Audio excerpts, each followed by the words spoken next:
This conversation. My name's Michael Deering. I teach in the design school, and I have the privilege of introducing you to this panel of experts on startup compensation and hiring.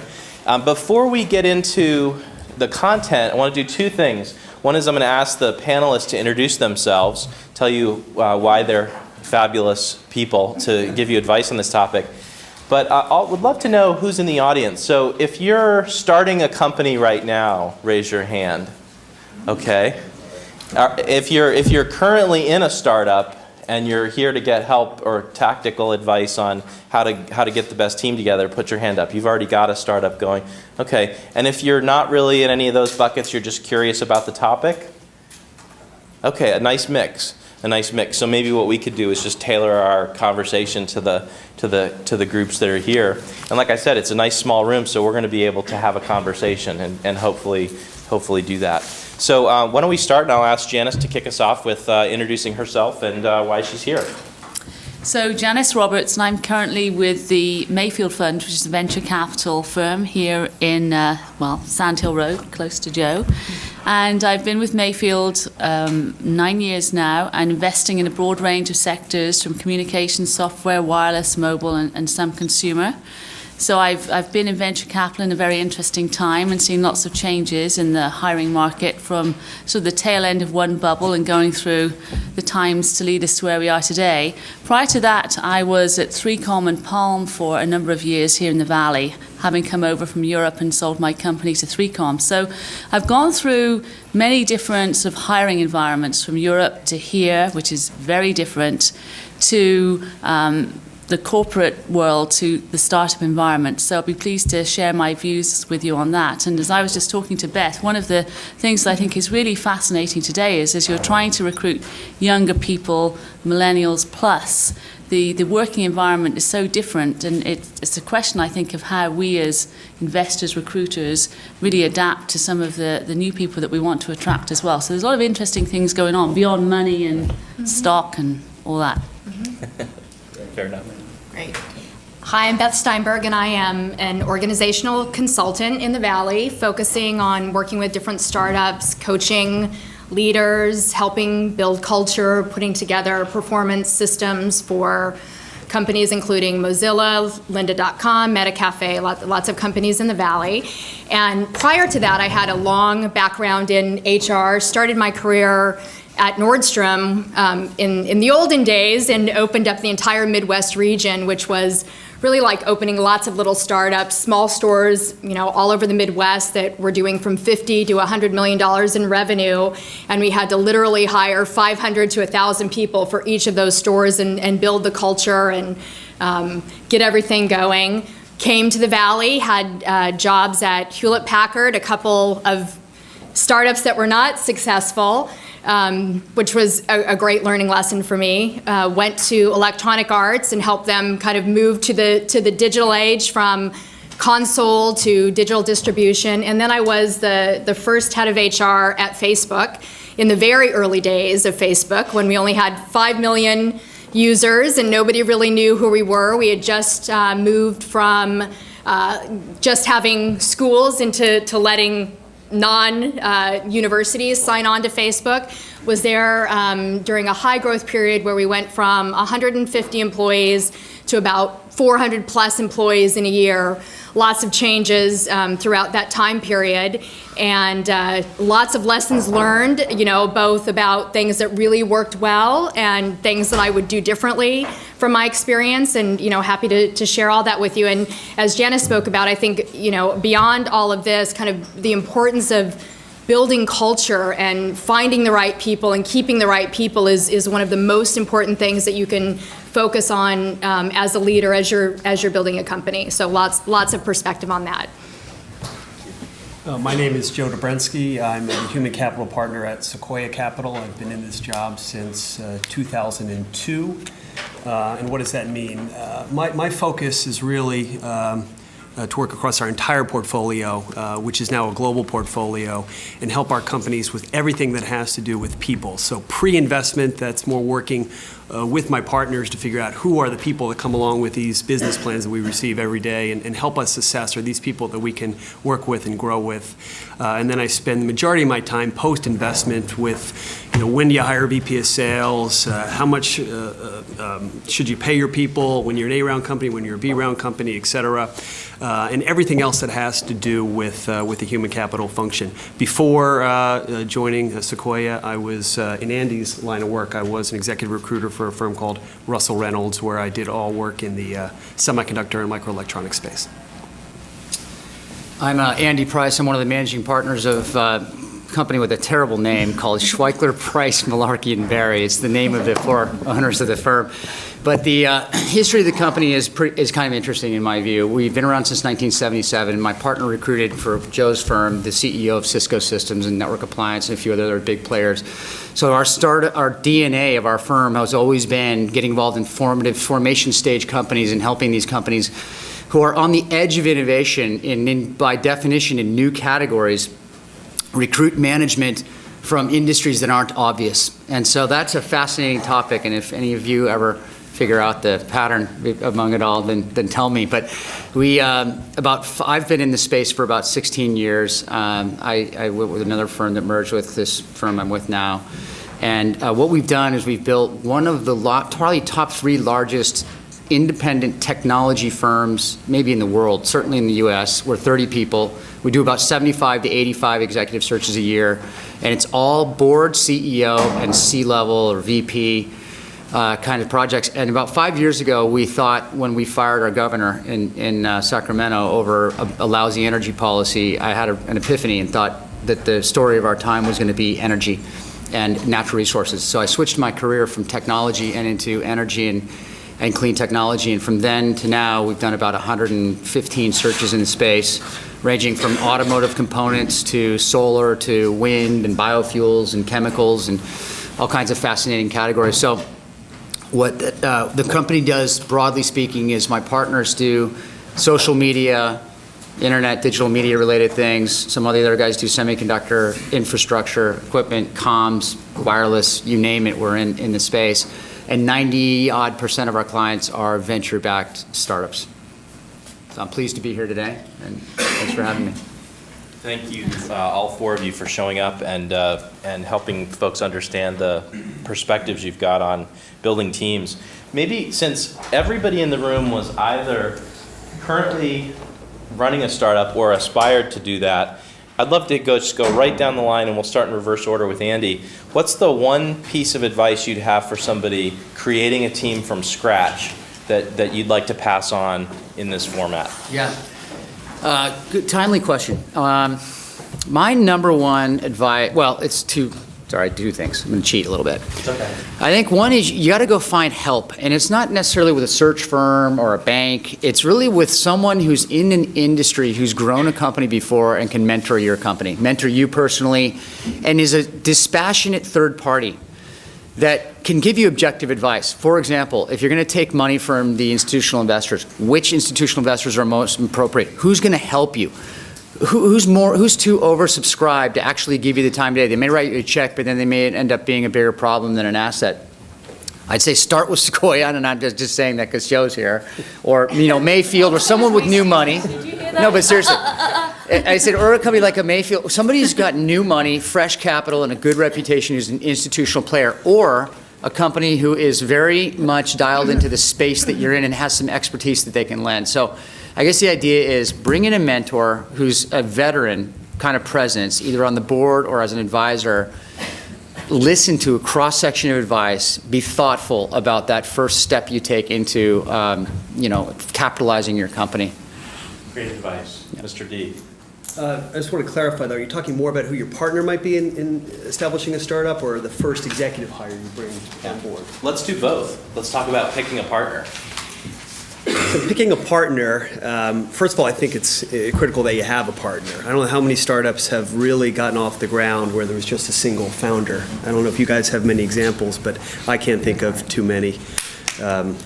And in picking your partner, I think you got to pick somebody that has the same ideals that you have. And I think, you guys are all entrepreneurs. You know what it takes. It takes conviction.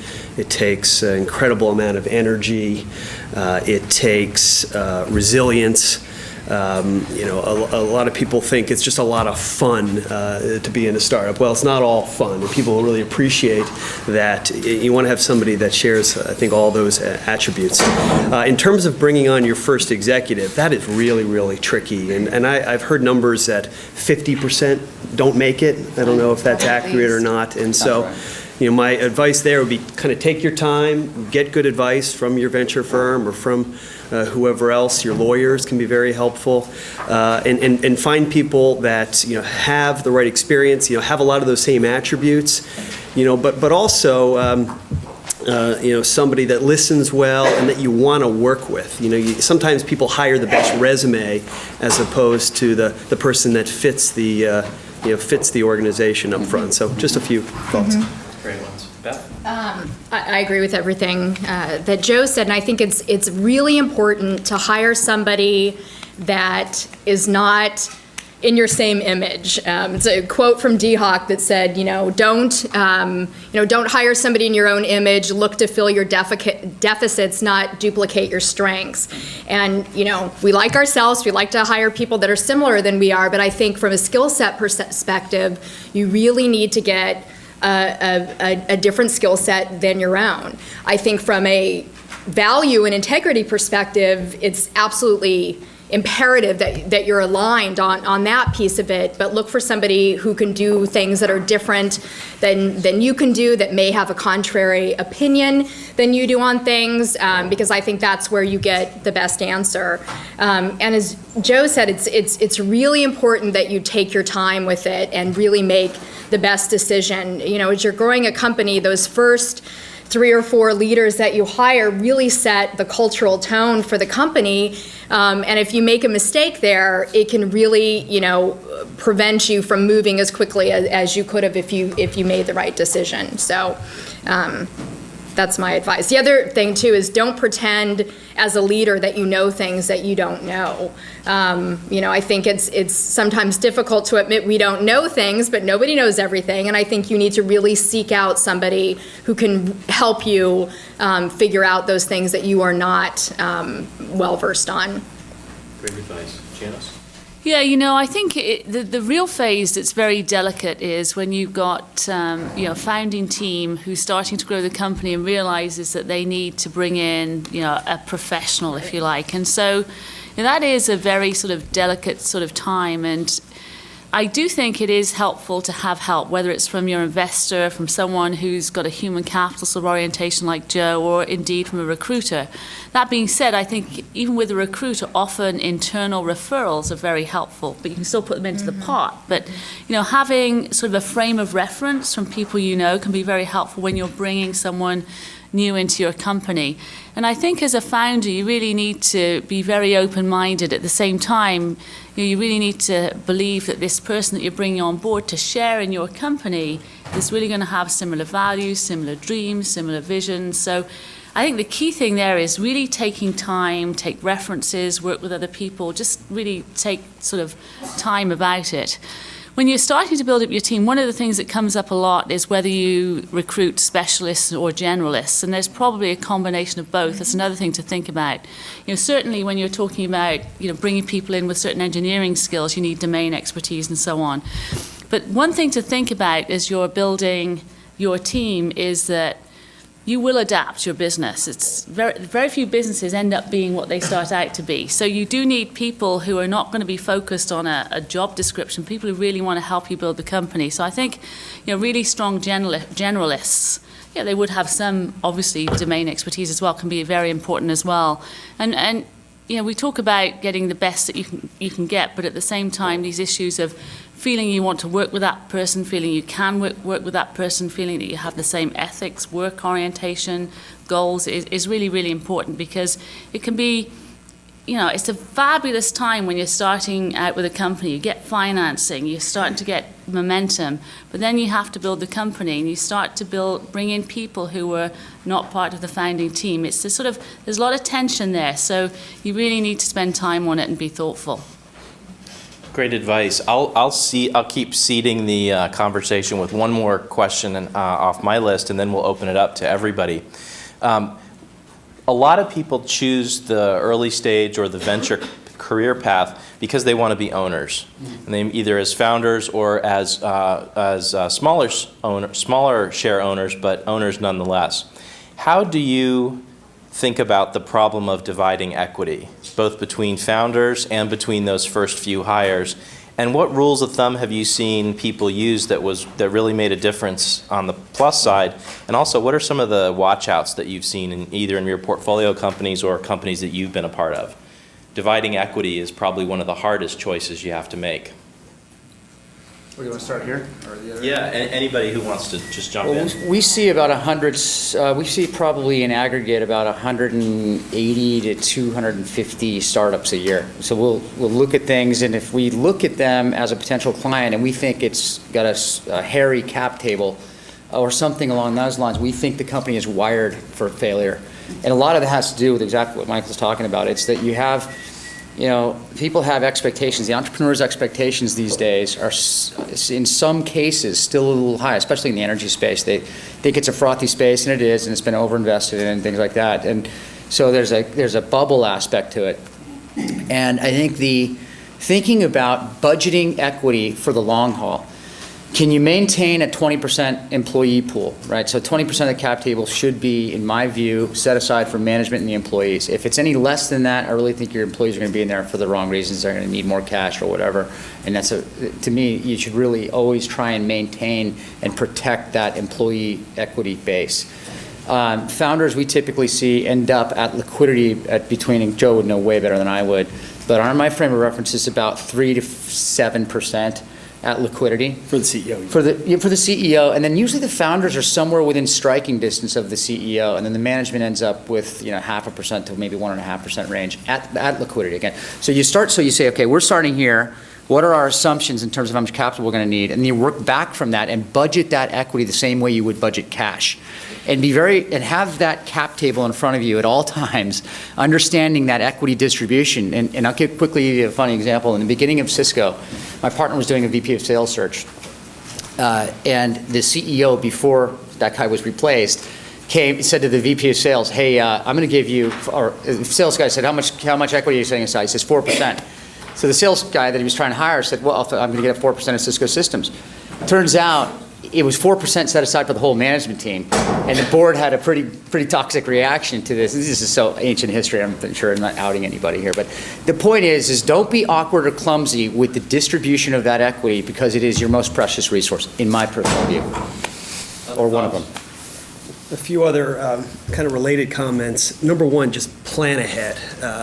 Don't start your company with a de minimis option pool. Mm-hmm. It just creates lots of problems. And really, really plan ahead. Figure out, okay, we're going to hire 3 types of engineers, and here's the band of equity we're going to give them. And be willing to crack the code occasionally, but try not to often. A typical mistake companies make is they have their first executive they're going to bring on board, and this is a problem just with titles and with equity. You've got an EVP, and he wants 4 points of the company, and then every subsequent hire becomes a nightmare because people talk, people find out. So that's one lesson. Another one is don't skimp with equity. I think everybody in the company, from the receptionist through the CEO, all should get equity in the company. We emphasize equity more than cash. Try and keep salaries low, but I think you guys all are aware of that. So a couple points. Yeah, I mean, I agree with all that, and you guys are probably more versed on it in totality than I am, but I think in general, don't get too greedy yourself, because nobody can do it on their own. Your team is so important to you, and I think it's such a rewarding feeling to know that the receptionist got equity and made, at Cisco, the receptionist has her own plane now. I think to me that is such a story of Silicon Valley, and such a great result of how things work in the Valley. So don't get too greedy yourself. The difference between 15% and 13% is so minimal when it's large numbers, and you really need to keep that team engaged and retained, and in a startup, equities the way that you do that. I think on the other hand, though, don't over focus on it, because you don't want people coming into your company only because they think they're going to get rich. I mean, you want people to believe in the team and believe in the product and know they're going to work really, really hard, and this might take 10 years or more. So don't overemphasize it too much, and you'll really have to screen and make sure that people want the right things when they're coming to your company. Great point. Yeah, a couple of points I would make there. So first of all, I think as the managers of a company or the CEO of a company, as best as you can, it's great to keep the interests of everybody aligned. So obviously, stocks can be distributed in different amounts, but really bringing everybody together and getting everybody feeling they're part of the company is really important. The other thing that's important and can be difficult to do is to keep investors and management aligned. And sometimes, and you alluded to it, cap structures can get too complicated, and particularly if a company's been around for a while. And so I personally like to keep things quite simple, because I think that's the best way to keep everybody aligned. But sometimes cap structures can get complicated with preferences and so on. And sometimes those structures can compensate for people wanting overly high valuations and things like that. So I think working with the team that you have around you, with your investors, with your legal counsel and so on, keeping it as simple and as aligned as possible is really, really important. And I've worked for a company where, when stock is distributed and the company is doing well and everybody benefits, it's just a phenomenal thing. And people work harder, and they feel great. And obviously there are financial benefits, but you also feel really good about being part of this sort of winning organization. And it's just a great thing. Now, on the other hand, there are some challenges today, because the liquidity market is not as good as it was some years ago. And so, it can take time for you to get to that exit point. And this time can end up leading to more complicated cap tables and so on. And so on exit, you can get all sorts of complications in terms of carve-outs and things like that. So again, try to minimize that. But also, and it tends to vary by sector, and Joe obviously is right, we try to get people focused on the equity component. But we're seeing now in this valley, I think across a lot of companies, that there's a relatively stronger emphasis on the cash and bonus component of compensation, from the CEO down. So people are looking for more cash, higher bonuses, contracts and things like that. And when I came here from Europe, it was sort of at will, risk, it's, and this is what the Valley is all about. And I'm seeing a little more structure come into these compensation environments, and also this, you actually are seeing some people who are sort of, okay, I've been working at this startup for years, and now my kid's going to college, and my wife's putting pressure on me, maybe I should go back and work for Cisco for a couple of years to pay for the college fees or something, because the exit's not coming. But, I think that, I'm sort of giving you anecdotes to make a point, but I do think there's some sort of change here that we have to sort of think about with the exit environment, taking some time in certain sectors. Mm-hmm. All great points. I might add one best practice to think about that I've seen, since a lot of you are in positions where you're going to be hiring younger folks who might not have actually had the experience of being shareholders in the company they worked at before. I've seen some founders take some really valuable and worthwhile time out to explain, how does a cap table work? Yeah. Who owns what and why? And you might not get down to the gnat's ass of detail on who has how many shares, but you might just take the time to explain, what does it mean to be an owner, and what's the difference between preferred and common, and how does vesting work? It is amazing how many people don't actually know, and would love it if you would tell them how it all works mechanically. You'll be doing them a huge favor, probably saving yourself a lot of questions too. Wait, there's a little anecdote there. When I sold my company to 3Com, many of the employees were from Europe, and this was, a few years back. And it was interesting. They said, Janice, we love this deal. We're very happy with the cash and our jobs and everything else, but we don't really want to handle options. Too complicated. We give them back. And of course, these people now made tons of money, but it was really interesting. But you had to explain it. They just sort of give it back. Very funny. Yeah. So maybe what we could do now is open it up. And again, thank goodness we're in this room, which makes a conversation possible. I'll just start looking sort of left to right and see we've got a question in the back row. Please go ahead. I think a lot of us realize that the founder keeps his job and can continue going on as the CEO if they hire better people in every functional position inside the company. That's easier said than done. Can you give us some tactics to actually accomplish that? Joe. Yeah. Joe, This is you. You can start off. So specifically, what to look for, or put a little finer point in the question, if you would.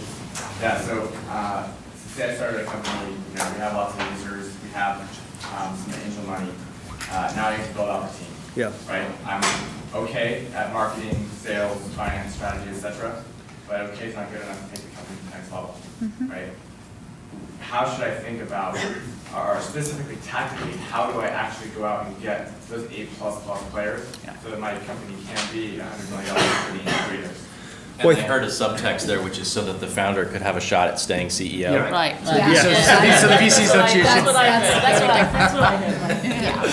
First off, let me start with this. I mean, Sequoia over the years has gotten a little bit of grief, I think, incorrectly for firing founders, to tell you the truth. And Michael knows a lot of our companies. That's actually really not all that true. And we really want to find a founder who can be a CEO and turn into Jensen at NVIDIA or Omar at AdMob in a more recent story. There are many others. So just I wanted to put that on the record. Secondly, I think you really have to understand, caucus with your advisors as to what you're trying to accomplish. If this is an R&D mission for the next year, you really need to bring on marketing and sales. I notice a lot of companies seem to, okay, I've got $1 million now, let me go hire a full team. And do you really need that?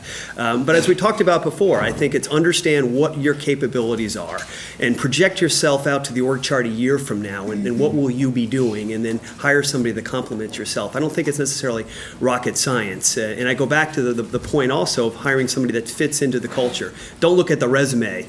Look at the person. Is this somebody who can grow with the company, who I can work with, who can help me meet other people, who can help me recruit?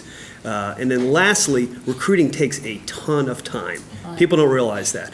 I tell a lot of our companies, I don't want to go spend $100,000 on Andy. And as a former recruiter, I have a lot of experience. If you really need to recruit an A person, you either, as a founder, need to devote probably a third of your time, seriously, a third of your time to recruiting, or you stomach the fee and pay Andy. And if you really want to hire an A person. And still spend 15% of your time. Well, maybe it's now 80K. Yeah. It's a lot of time.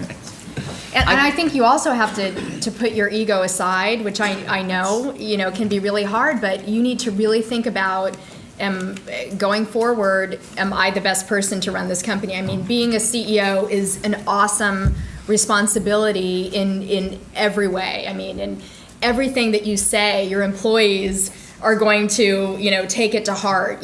General management is such a hard thing to do. So I think, and I've seen lots of success stories of founders making it, and I've seen, big battles where, the board wanted to take a CEO out and the CEO didn't want to leave. And I think you have to really think about it and really take it to heart. Am I the best person to build this company, or do I need a partner to help me do so? Well, here's one other thought. And Janice, this company I'm referring to. It can remain nameless for now, but there's a company that's we know it's a Mayfield. There's a company that's doing green chemicals. So they take raw material, glucose in this case, and then future it'll be cellulosics, and then they process that into intermediate chemicals. And so I call that a renewable chemicals kind of company. So the founder actually was the first to raise his hand about 2 years ago and say, hey, I think we need a chemical, this is a biotech PhD. It says, hey, I need you to go board and find me a CEO. It's his idea. Board goes out and finds a CEO. CEO comes in, makes a pretty good impact, but at the end of the day had real ego issues with the board. And so that person couldn't control his ego, is a big personality. And the founder really did everything he could to empower that person. Once he made that decision, he had faith. He just got behind the person, and they had good experience together. Ultimately, the board fired the guy and ends up putting the founder back into the saddle. That founder, to your direct point, tactically, what he did is he said, okay, I'm going to go off and I'm going to build the office of the CEO. And he said, what am I going to have on my left hand? I need a strong technology person from, in this case, the industrial biotech space. Ends up keeping that person engaged, and his message to that person, who could go do his own company and is a superstar in his own right, he said, look, I need you to be my partner. I'm going to have faith in you. I'm going to stay out of your day-to-day business. I'm not going to micromanage. I'm not going to be paranoid about whether or not you're getting your work done. You're getting it done. And then goes out to the commercial side. We ended up hiring a former CEO of a pretty significant business in that space and convinced that person to partner with this founder. They created the office of the CEO. So listening to the people you want to hire and saying, how can I make this work within your life, throw you some touchdown passes, we'll have and this is going to sound really corny, but appealing to people's sort of passion and personal interests and saying, you could go off and be the CEO of something else, or you could go out, but get behind me on this thing. We'll work as a team and we'll really build a company together, and being honest about that. And then after the fact, you close the person, delivering on that. You either have that person run, don't shoot at their feet, let them run, or don't hire them in the first place. But I think this guy was a great example. I mean, he's a 35-year-old, PhD with no operating experience, is turning out to be a heck of a CEO. Yeah. Just raised a bunch of money, about $40 million in this market at a pretty solid valuation. Was really surprising to a lot of people. A couple of points I would make there. So first of all, you recognize this. If you found a company, then you bring in, venture capital. The dynamics of running the company change. Obviously, you're giving up some control. So I think it's really important, and you have a say in this, that you bring the right people, assuming you have a choice to invest in your company, build the right board and so on. And, I would have a very open dialogue with that. Say you have, a small board with your board about, how you're doing and where you need help and so on. And I would echo Joe that certainly it's very rewarding for us as VCs to see a founder become the CEO and be successful. I mean, it's phenomenal. I mean, obviously we all like to make money and everything else, but seriously, I mean, it's very, very rewarding to see that to happen. And, then you don't have some of this tension along the way as well. But also I think you as a founder need to be, and you pointed this out, Beth, you need to be very clear about not just what your capabilities are and which stage of your career you're at, but also what you like to do. Because often a founder is more interested in technology or being the evangelist than running the day-to-day operations. And I'm a big sort of believer still in Jim Collins and his view that you need an outside-inside person. I think teams can be much more productive than an individual.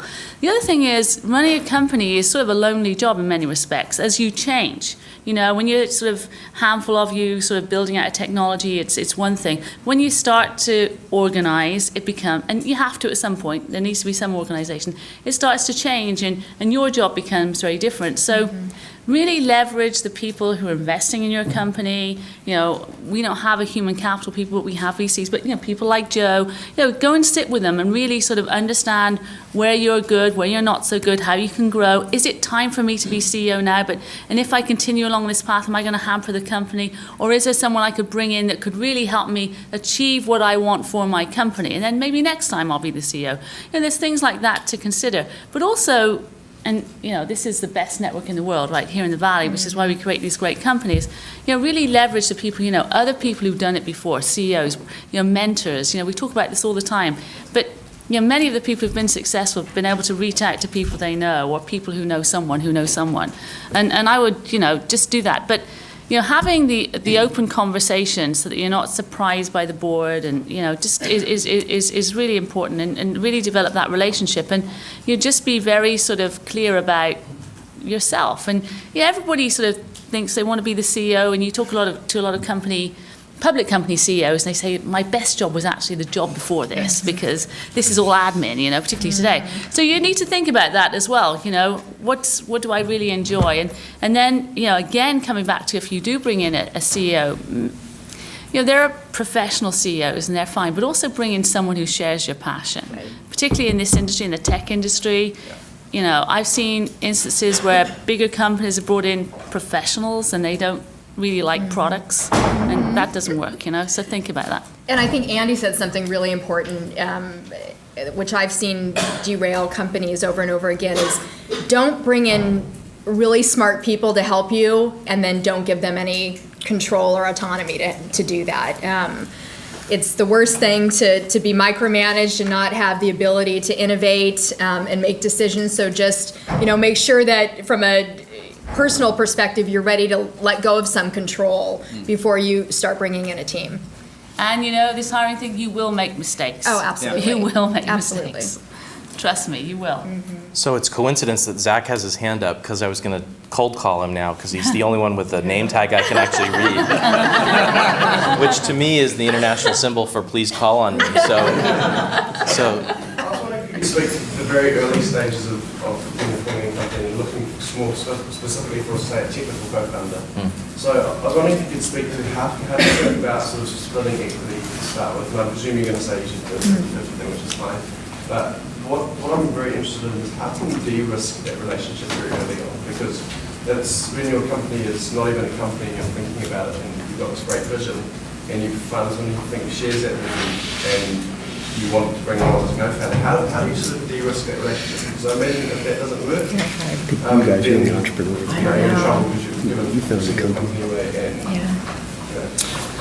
I'll throw out something. I've seen a lot of companies people come together and have seen it work and not work. And founder dynamics, I asked Dan Warmanhoven one time, what was his ultimate secret to making Network Appliance into a multi-billion-dollar company? His number one thing he said was not VCs, wasn't headhunters, wasn't anybody else.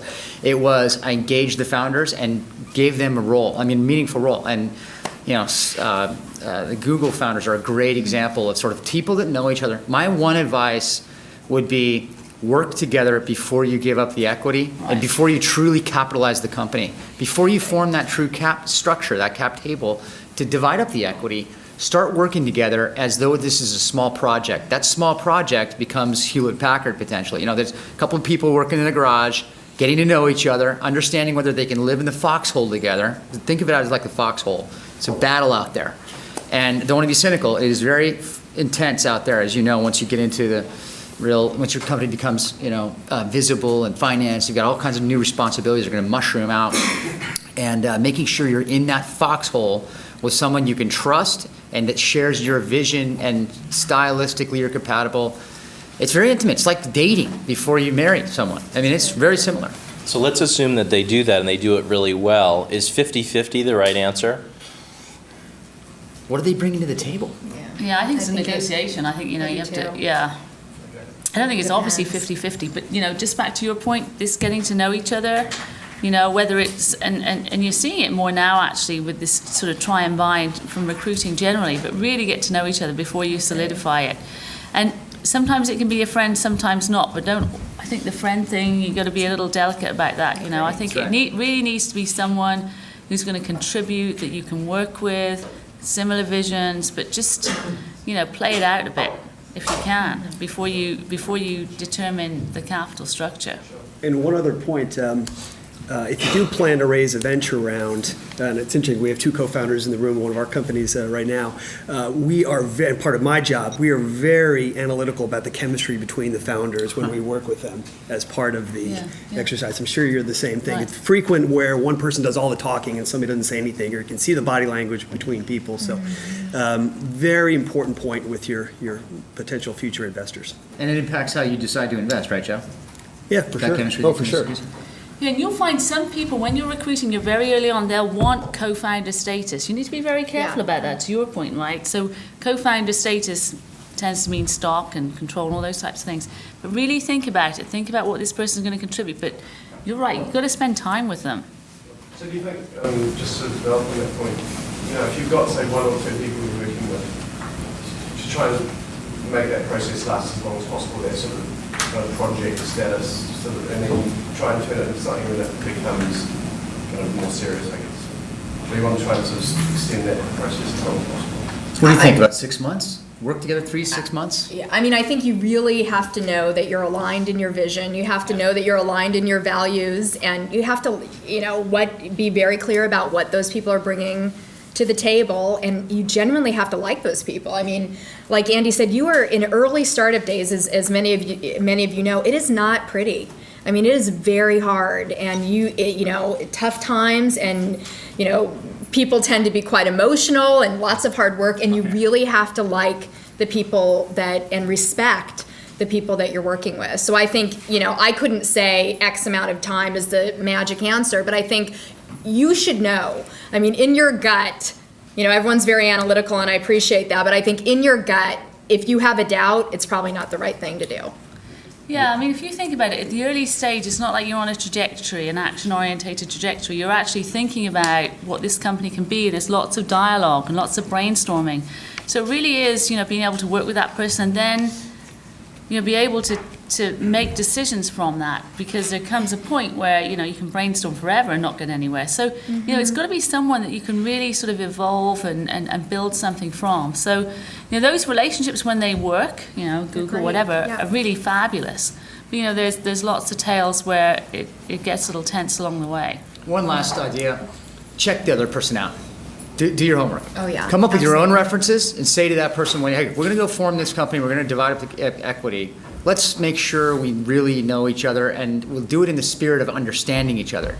So do the references contextually. Check that person out. Say, hey, who have worked with you in the past, and let me give you some of my references, and you have them written down. Here you go. And that's a little bit of an awkward conversation potentially, but I think it warrants, because you may find out the person's going through a messy divorce, has 8 DUIs to their name or something. I mean, seriously, there's some people that look great. 6 is the target number. Right, 6, yeah. Under That have 3, done they're prison fine. stints. Who knows? It's so really doing the homework on who that person is behind the persona is an important step. And I sometimes have, I have a group of people that I've worked with, I really trust. I sometimes have those people meet people that I'm going to work closely with to say, just go have a meal together and just give me, because people tend to get enamored with one another, quite quickly, and then you realize maybe it is going to work or not. So I sometimes let somebody I really trust have a meal with the person and say, what do you think? Give me your perspective. So last row, guy in the white shirt. Great thing. So maybe in between the sales stack and Kayvon we're talking about, so really early stage, but have some founders thinking about bringing on more people. How do you divide the amount of compensation between equity and very small amounts of capital that you may have personally? By very small, I mean microscopic. How do you think about sort of that, especially if you're in a market that you think maybe winner take all and you have to move fast? Your thoughts? Are you looking at the ratio are you looking at the correlation between cash and equity? Yeah. Yeah, exactly. So how do you divide that if you're trying to find people who are obviously awesome, but you may need some interns and stuff? And specifically, if you give the interns equity, Don't do it. Don't do it. Yeah, Don't do it. Don't do it. Don't ever give equity to people who aren't going to be long-term contributors to the company. Okay. Because like I said, there's only so much to go around. Including executive recruiters? Well, we actually about 90% of our searches, we do get options to invest in the company. Otherwise, there's no reason to Were you recruit talking ourselves. about hairy cap tables earlier? Is this what you mean? Well, No, yes, the but cap tables evolve. I think that early on, you're putting a company together, you probably don't have any cash. Yeah. I mean, Facebook early days, that's what they had to do, to get people. But I think, it depends on how much capital you have. I mean, it's hard to find people in the Valley right now unless they're really junior that are going to take a job with very little cash. Because I think, like Janice said, kind of the days of big liquidity people potentially see are gone. So I think you have to be really careful about who you're looking to hire and be really clear about here's what we can offer for now. But, if we raise a round, you have to really look at changing things. When I came onto Facebook, one of the first things I did when I got there, after a round had been raised and things were in a much better cash perspective, we had to re-level everybody and realign everybody's comp. People had taken very small cash comp, and we fixed that for everybody because that was the right thing to do. And so I think that's something that you would have to think about doing, but it will be a little bit of a challenge, I think. I would Okay, also right. suggest, by the way, that you pay yourself as little as possible. I agree. though, in general. I agree. Right. And in fact, some of your first employees might make more than you as the founder. Agreed. Particularly if you need to hire someone with a little bit of experience who has a mortgage to pay, et cetera. We see a lot of companies, they do their $2 million A round and then want to make $175,000, and the world doesn't work that way. I could not agree more. I mean, I think as an early employee in a startup, it's a huge turnoff, when executives make so much more than rank and file people. I think there should be just a lot of compression in comp in early startups. Let's And go then, as here. you say, as you build, you level along the way. Then you level. Right. Raise money, you gotta move fast, is that what you're done? Got it. Now you're on. Can you talk a little bit tactically how to create this long-term alignment with your early employees? Is that through like vesting equity or withholding equity? And how long would you have that vest? 3 years, 4 years? I mean, Or minimum. 4 minimum.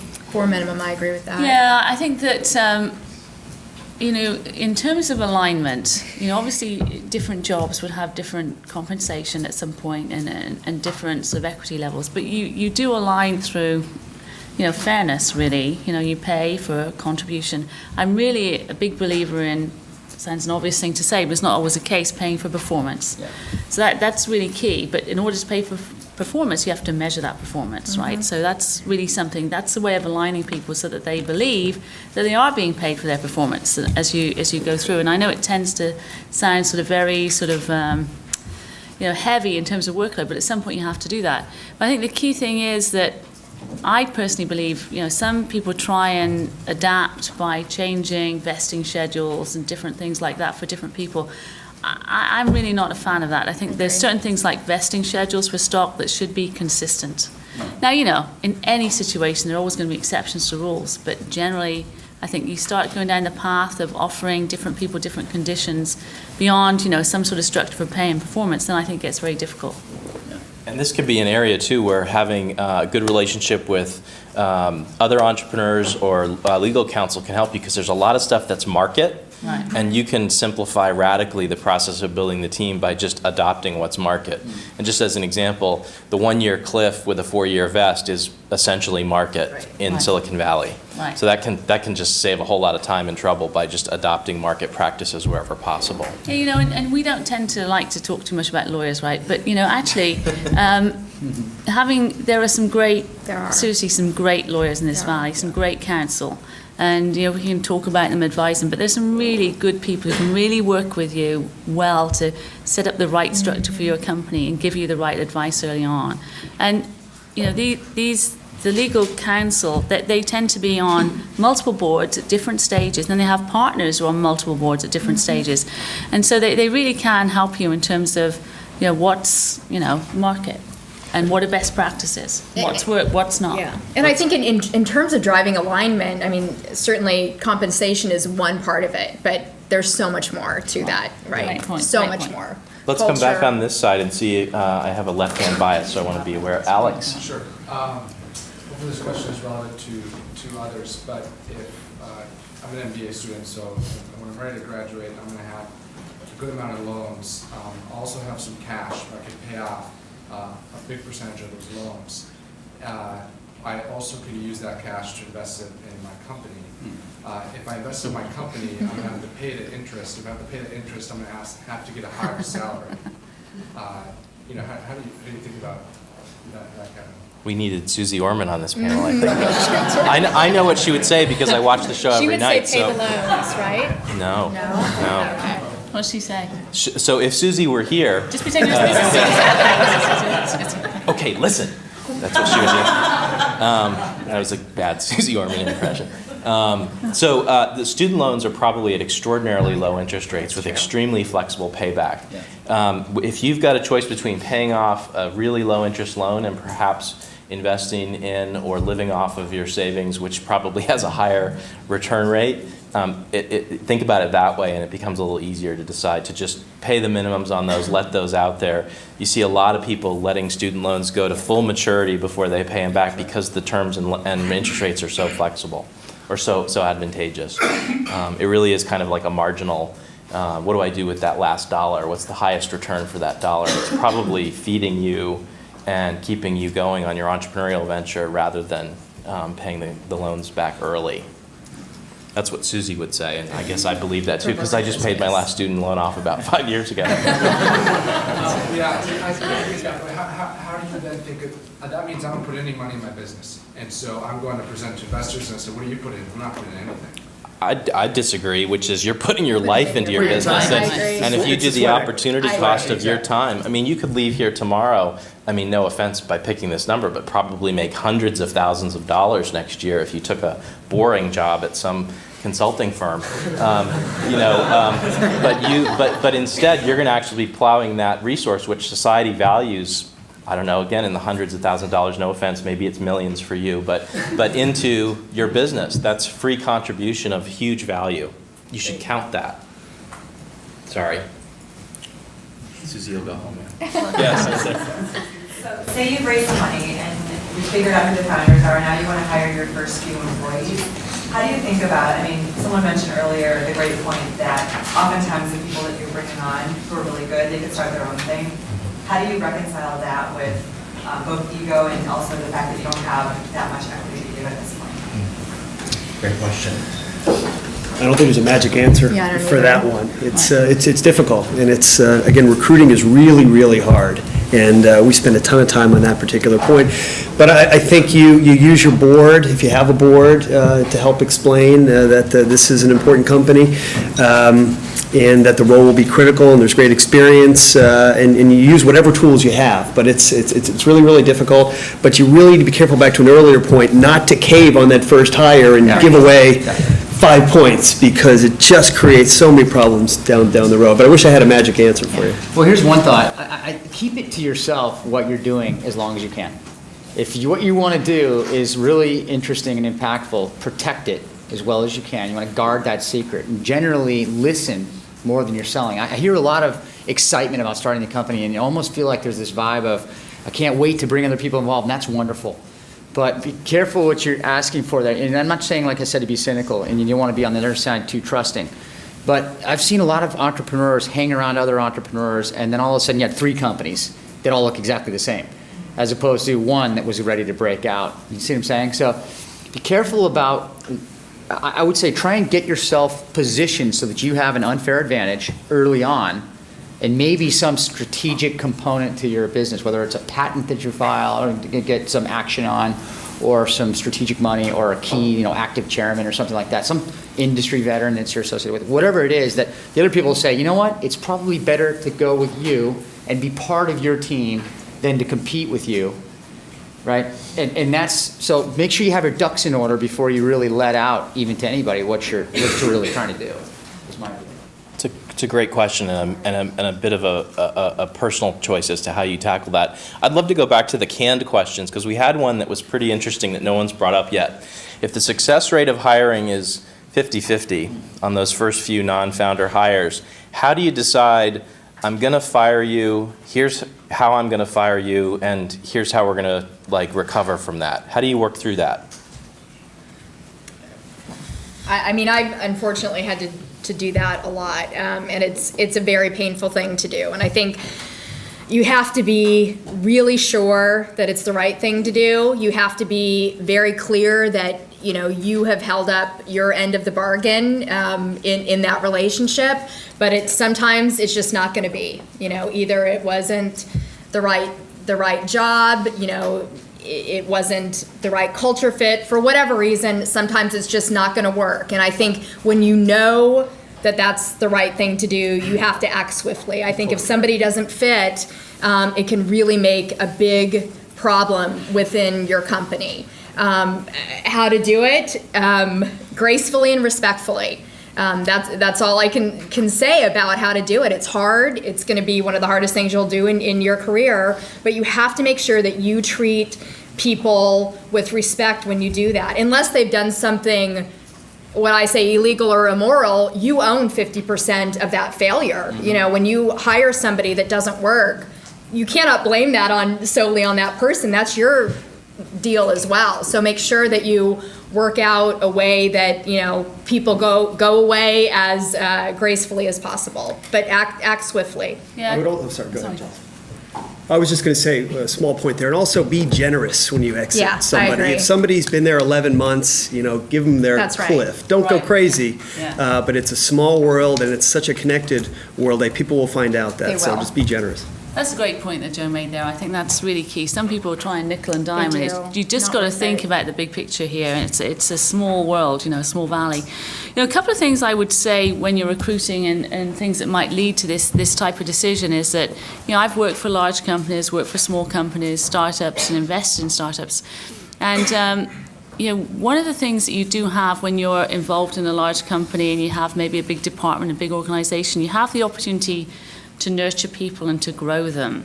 In an early stage company, you don't have that luxury. You need people who are going to come in and be effective. And so sometimes you see people who don't quite fit and you think, well, I can help them. Well, you won't be able to help them because you won't have the time. They have to perform. And the other thing is, you're seeing someone is not performing, you can be assured that your team is also seeing that. So to your point, if you let it sort of linger, then it just becomes a bad situation for everybody, actually. But I think how you do it is as important as, when you do it and doing it. It's a tough situation, but doing, sometimes you're going to have to let people go and just do it well. Okay, yes, in the back row. Yeah, I want to get your perspective on a situation that I'm looking at with a friend where essentially he's putting in a lot of sweat equity and he has silent partners and they've all invested cash.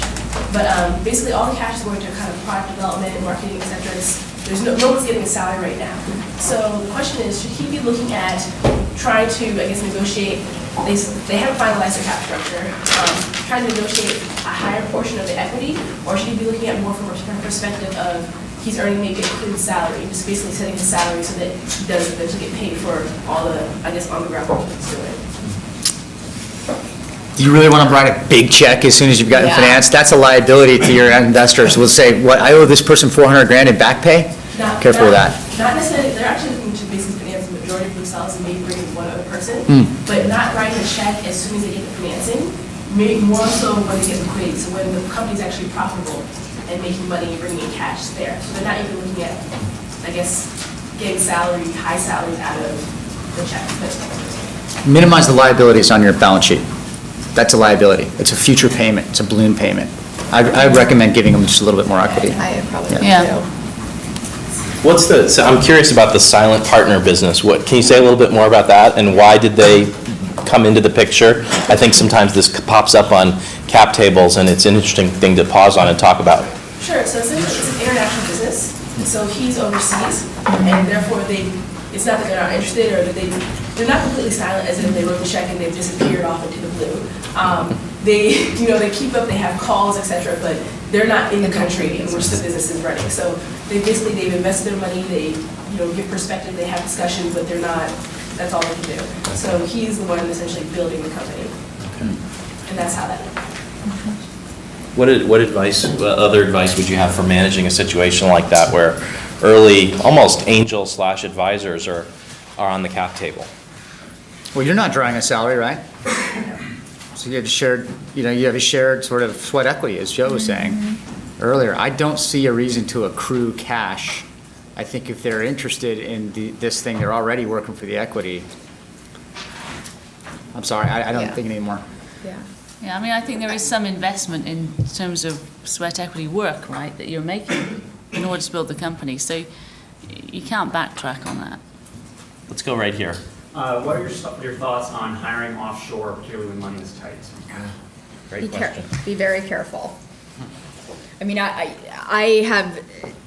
I don't have any, well, that's not true. I have maybe just one or two examples where I've seen it work really well. I think oftentimes you think it's going to save you money, and it ends up not. I think, from an engineering perspective, where I've seen it work is a lot of due diligence done up front about where it's going to go, and then very specific pieces of work that are being done.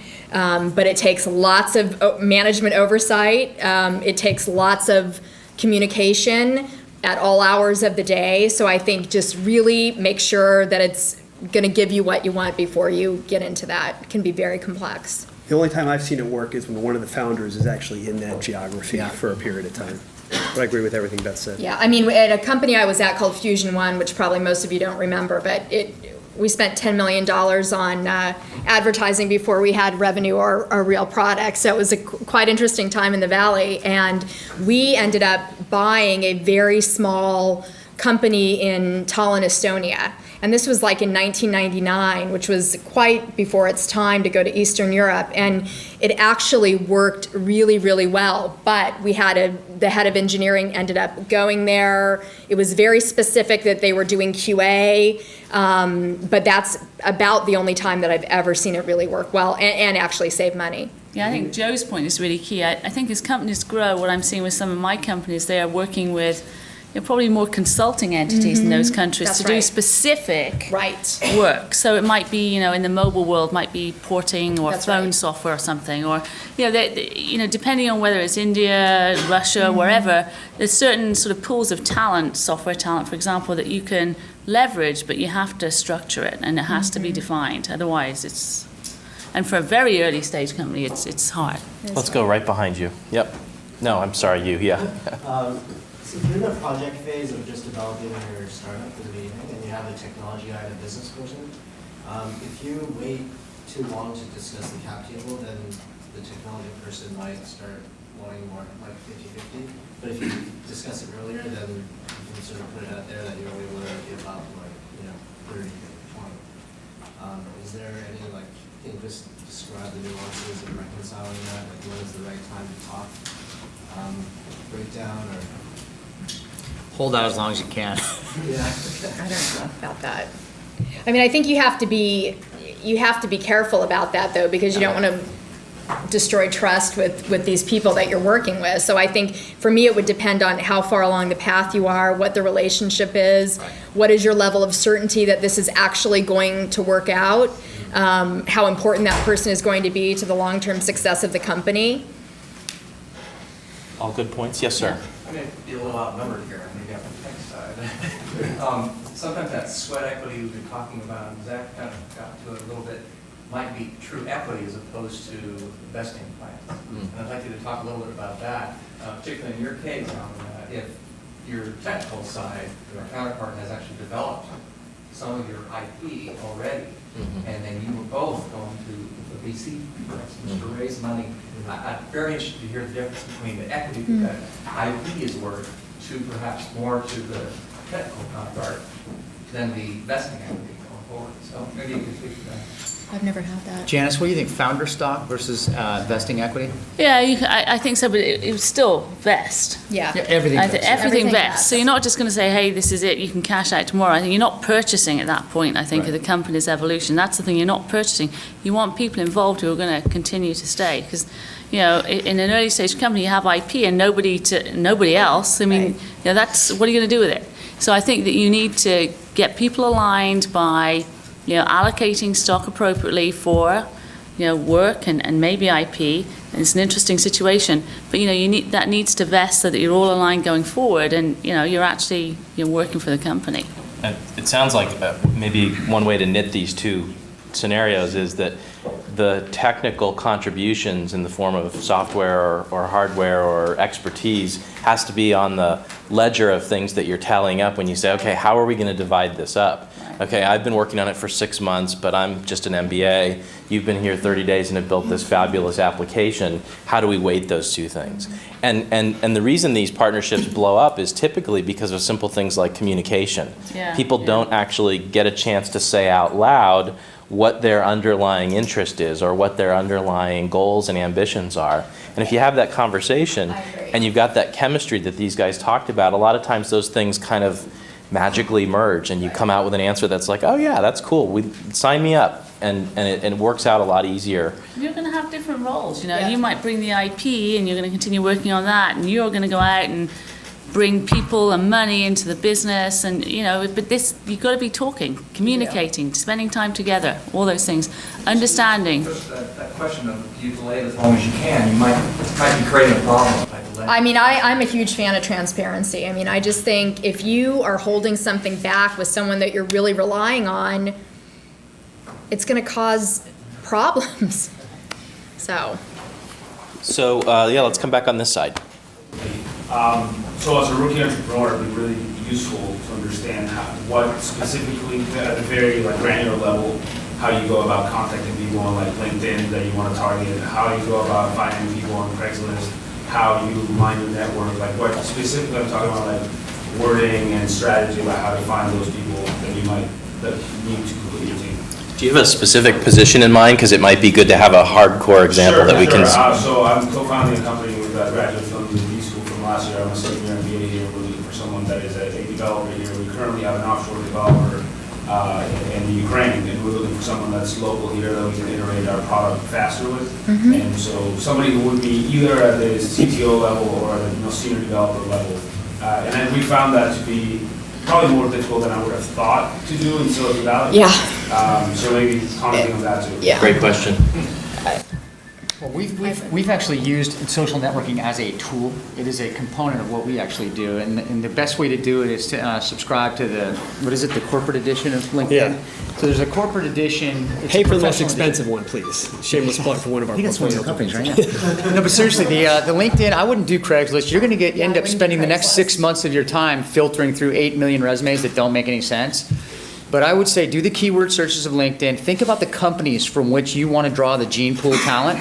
So if you're a developer, then what kind of developer? Is this an infrastructure software company? Is it a web development company? What is your category? And then think about, okay, am I a zebra? Then where else are the other zebras hanging out? Where are they? What watering holes are they living nearby? And thinking about the best companies in that space. And then I would do keyword searches for those companies, and then keyword searches for the skill sets you're looking for. That'll pop a bunch of names, and then what you do is you send them in mail. So you can do an in mail, and it's only $25 a month per user. I mean, it's not much. Or I think the corporate edition is only like $250 a year. And so I think Joe brought some coupons. Yeah, you could. Free 30-day trial. That would be what I do, is pop the very precise. Try and be precise. The people are going to bring the domain expertise, the technical expertise that you really want right now, and the more surgical you are in that process, the better. Like there are companies there are universities in Romania, and in Ukraine, and in Russia that are all, computer science centers of excellence, and they've got, development companies. The real issue and the real risk point there is obviously how do you protect your IP, because you don't know. But one last thing I was going to say to your earlier point is go to the place that you're going to recruit. Don't do this by phone. You got to travel there, and it's lots of 18-hour or 24-hour deal to get to Romania and places like that. You got to get on the ground, go meet these people, spend time with them. Don't try and do it all remotely. That's what I do. So I've heard a little discussion, but I wanted to crystallize it around the time that the founder is putting versus the new person or co-founder or whatever. So you've worked on, take an extreme example, something for 10 years. Okay, it's a really hard problem. You figured it out, and you can now articulate a very simple business case. And you're looking for the CEO or the CTO. You realize there's not yourself. What is that dialogue around? Very transparent, very trusting, very open, but what is that dialogue around equity in the first instance? Well, you've got IP, you've got an asset, and you want to commercialize it, right? So you're going to have to, and assuming you can't do it on your own, either financially or because of skills. So you have to sort of be very clear with yourself, about, how you're going to do this, what you're prepared to give up in a way in order to achieve, the opportunity of building a company along the way. Nobody's going to come to you and say, hey, I don't think. I mean, if you wanted to sell something, you go somewhere to sell it, right? But you're wanting to build a company, so you've got to share in that company going forward. So you're not going to get paid for 10 years of hours worked. Right.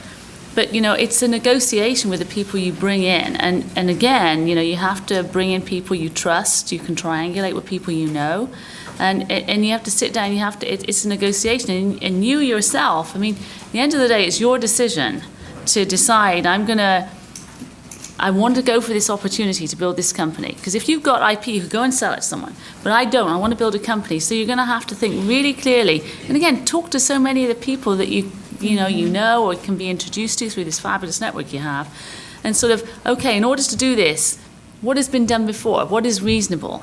And then you negotiate with the people you want to work with. And then you have to it really is your decision in a way. Okay, so I'm going to give up this much equity to bring in this person who I believe can build a company with me. And I've got to feel good about that decision because it may work, it may not, but I'm not going to get paid for that 10 years unless it works. But this is the way I choose to go forward. And, it takes courage, right? It takes the right partnership. Otherwise, go and sell the IP to Hewlett-Packard or whoever it is, depending on who, Great point. Let's go here. Can you talk about a situation where you're both, this is my situation, founder, and I put the money into the LLC, got everything off the ground, we have customers, et cetera. And my lawyers at Cooley say I should still have a vesting schedule.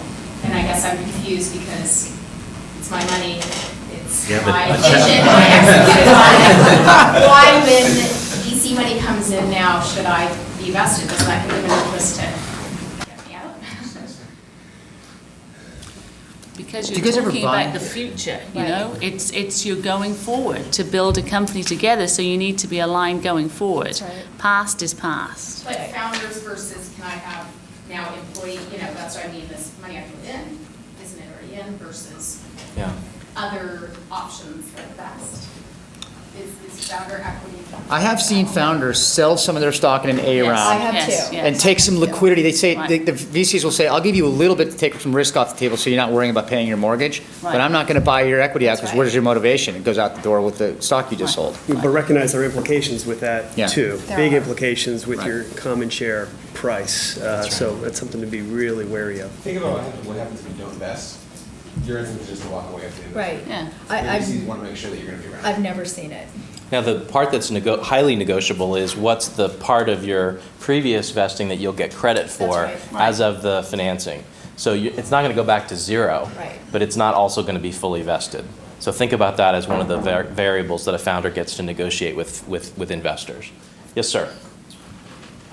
When you're thinking about compensation packages for the many different roles you're going to hire during the many different stages of financing, seed, Series A, B, and so forth, what's the best way for someone to find out what are market rates, what are precedents? So, if I'm trying to hire someone and saying, okay, I'm going to give you 200 basis points, and they're thinking, oh, my friend, he's a CTO, this guy's a generalist, he's a CTO, he's getting 5%. Right. It's a really big jump, and it's hard to say, come on board, this is a really great deal, I should only be giving you 50 basis points because I love you, I'm giving you a great deal. What's the best way to find these market rates? It's really hard. I think there's no hard and fast rules to equity out there, unfortunately. I think I would really rely on your VCs and your attorneys to give you what they've seen. And I think, what I've experienced is people don't understand equity at all. To Michael's point, people will come into Facebook and it is an engineer and say, I want, 2%. I'm like, well, it's just never going to happen. Like, it's just not going to happen. So, but they didn't understand. They really did not understand what it could mean. So I think you have to make sure that you can articulate kind of the, what the play is, what you see the company doing, the challenge of the work, and where, what this would mean for them. Because I think people just don't understand. And then use your partners to try to get data. There's no published tool that I know of that can tell you what to give them. Now, one thing I will tell you from experience, so a company grows, and early on, you tend to have lots of conversation about percentages. As Yes. the company grows, you need to get off the That's right. percentages. That's Because you're right. really talking about the number of shares and the value That's that right. you can accrue from those shares over time if the company is successful. So, if you're a little ways down the road and you're still talking percentages, it gets very difficult because it's really hard because people, they have these percentages, but they're not necessarily relating to them to the stage of the company. That's right. So you just get off that and you talk about, numbers of shares, and there are benchmarks out there. Mm-hmm. But everybody veers off them because if you want a superstar, you'll tend to compensate for a superstar. But there is benchmarking, formal and informal. Formal, there's lots of studies. Informal through venture capital firms, and we do our own Mm-hmm. independent studies as well. And we obviously talk to each other, and you normally have 2 or more around a board, so you'll get that dialogue as well. But the other thing is, 2% of something is better than 10% of nothing. So, you really need to articulate the value of your company That's too, right. right? And how you're going to build that company. So it's not just about the percentage. It's about the value you're going to create and the vision. And, you can argue, you really want someone who obviously wants to be compensated fairly, but also someone who's buying into what you're trying to create. so that they will have some share of that going forward. So it's not just about the percentage in isolation of what you're trying to do. Okay, 1 minute, last question. Just really quick in terms of kind of some creative structuring around how not to give equity preferred or whatever the case may be. I talked to a lawyer recently, talked about stock appreciation rights. We're basically trying to use them as a potential compensation tool. Just love to get your thoughts on some of that type of creative structuring, whether or not you get the same effect. Don't be that creative. Yeah, I agree. Be standard, keep it simple. Keep it simple. Yeah, Simple, I agree. vanilla. And to, I think it was Beth's earlier point, parity. Everybody should have the same stock option plan. Establish a stock option plan, that is the documentation. Don't let anybody one-off it or customize it, because you're gonna end up with a basket of stuff you can't even understand. You spend all your time doing contracts for people. One plan, every employee. Yeah, this creativity, complexity thing, complexity out, creativity, focus on the business, not the comp structure. There you go. And a great note to end on. Thank our panelists for coming today.